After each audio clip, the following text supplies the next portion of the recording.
Saudi अरब के शापित पहाड़। Saudi अरब के घने पहाड़ों में जहां जिन्नों का बसेरा था, 5 दोस्त रोमांच की तलाश में गए। गांव वालों ने चेतावनी दी थी, जो सूरज ढलने के बाद इन पहाड़ों में जाता है वह लौट कर नहीं आता। लेकिन वे नहीं माने। चांदनी रात में उनकी हंसी गूंज रही थी। फिर अचानक किसी ने उनके नाम पुकारे, मगर वहां कोई नहीं था। एक एक करके वे गायब होने लगे। अहमद की चीख गूंजी, कुछ उसे अंधेरे में खींच रहा था।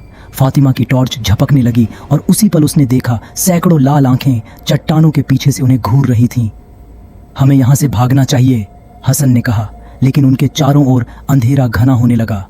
हवा में किसी के फुसफुसाने की आवाज गूंज रही थी, अब तुम हमारे हो।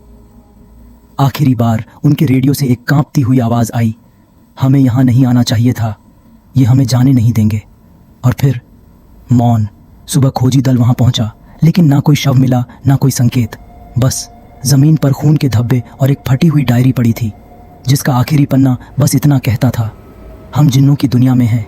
लेकिन खोजी दल के एक सदस्य ने कुछ महसूस किया। उनके पीछे कोई था।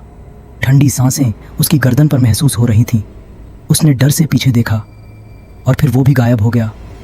गांव वालों का कहना है कि हर अमावस्या की रात पहाड़ों से उन दोस्तों की आवाज़ें आती हैं, चीखें, विलाप, और कोई मदद के लिए पुकारता है।